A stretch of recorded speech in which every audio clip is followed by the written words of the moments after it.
I have always been a very strong believer that run game and strong defensive play is what wins championships. But what if I told you that 85.7% of Super Bowl teams over the last 8 years had neither the strongest running game or the strongest defense? So the results of this research that I did really shocked me. And I started doing this research to determine this year's Super Bowl matchup so I could draft the best and winning team in playoff best ball. Because in playoff best ball, your team will have the best chance to win if you have at least 5 players combined from both Super Bowl teams. We'll dive more into playoff best ball later on in this video, but I want to jump into that research right now. So as I said at the beginning of the video, I always thought that run game and strong defensive play were the key factors to Super Bowl teams. So to determine this year's Super Bowl matchup, the 2025/2026 season, I started looking at the most common statistic that Super Bowl teams have had over the last 8 Super Bowls. So what I started out doing was looking at offensive rushing yards per game and defensive yards per game allowed over an entire season, and I found that only 56.3% of Super Bowl teams in the last 8 years were in the top 10 of yards per game allowed from a defensive perspective, and only 50% of Super Bowl teams were in the top 10 of rushing yards per game. So that is not exactly like the biggest metric that you can find. And if you're looking to be as certain as possible in determining a likelihood of something, 50% results in research is just simply not good enough. We need to strive for a higher percentage chance to make sure that we're getting the right answers. So this led me to determine that rushing yards per game and defensive yards per game allowed, they were not the top traits of Super Bowl teams as a matter of fact. So the third thing I always thought of as being a critical factor in Super Bowl winning teams was that they had to have elite quarterback play. So that's where I decided to shift my focus towards when looking at some more research. So what did I find by looking into that? Well, as it turns out, when you look at passing yards per game over the last 8 Super Bowls, 75% of those teams were inside of the top 10. So we went from 50% to 56% to 75% likelihood. Now we're getting somewhere, right? So I would say another predictive stat of elite quarterback play, but doesn't necessarily tie to quarterback play, is total yards per game. It's very rare that bad quarterbacks are going to be in a top 10 stat like that. So when we looked at total yards per game over the last 8 Super Bowls, that's when we hit our 87.5% number. And to take it a step further, I'd say it's even less likely that bad quarterbacks would be on teams that are in the top 10 of total points per game. And when we looked at that, of course, 87.5% of Super Bowl teams over the last 8 years were in the top 10 in points per game. So we've got our answers here. Our 2 most important stats in determining Super Bowl matchups are going to be total points per game being in the top 10 of that, and also being in the top 10 of total yards per game generated on an offense. So why is this information extra important in 2025 and 2026? Well, I'll tell you the reason is because over the last 5 seasons in particular, I would say that this is the toughest year to predict this matchup, because in previous years we've had Chiefs, right? The Chiefs are one of the safer bets that you could have made over the last 5 years to make it to the Super Bowl. The Eagles and the 49ers, they've been in multiple Super Bowls. They've usually been safer bets as well. Even teams that didn't ever make it, like the Bills and the Ravens, they were also good bets as well, because in all likelihood, they would have been the 2 teams replacing the Chiefs if they didn't make it. So when we look at this year, however, the Chiefs are already out, right? The Ravens are still to be determined. We're filming this before their Week 18 divisional matchup decider between the Steelers and the Ravens, but they're definitely weak, even if they do make it. The Bills and the Eagles are also weaker as well.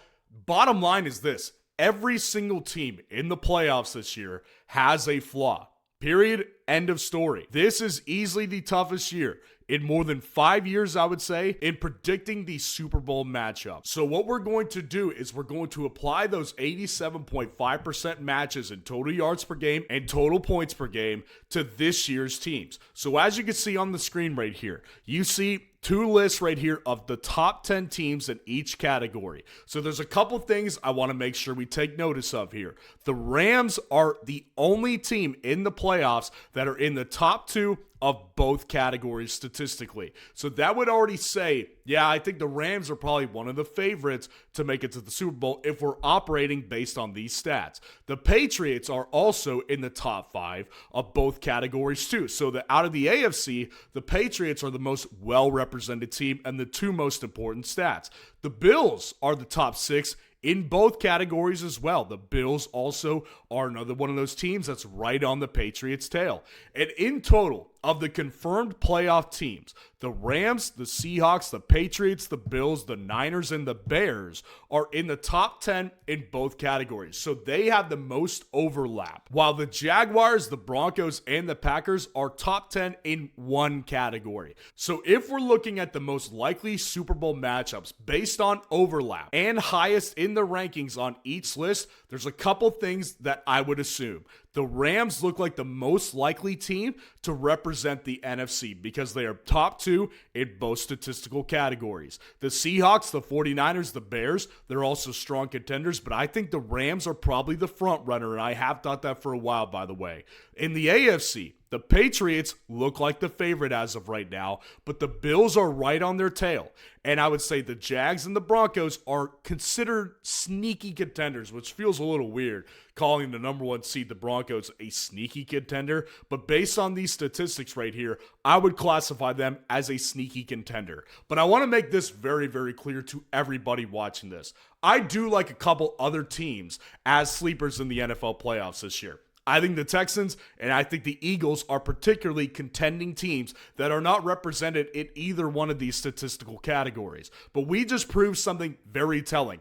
Those two stats, total yards per game and total points per game, are the two most predictive stats over the last 8 Super Bowl matchups in determining a Super Bowl matchup. So now that you know how to determine this year's Super Bowl matchup, if you want to make money off of this knowledge, I'm talking real money, then stick around for this part right here. So I started playing playoff best ball in 2023, and I actually won $3,500 playing playoff best ball last year when I placed 82nd out of 90,000 people in playoff best ball. So what playoff best ball is essentially is it's another way of playing fantasy football. You're going to have a normal draft where you're going to be drafting players that you think are going to perform the best for fantasy purposes. But the difference between regular best ball and playoff best ball is that you're trying to target teams that you believe are going to advance to the Super Bowl. Because, for example, if you draft 3 players from the Chargers, let's say you draft Ladd McConkey, Amarian Hampton, and Justin Herbert. Well, if they get eliminated in the wild card round,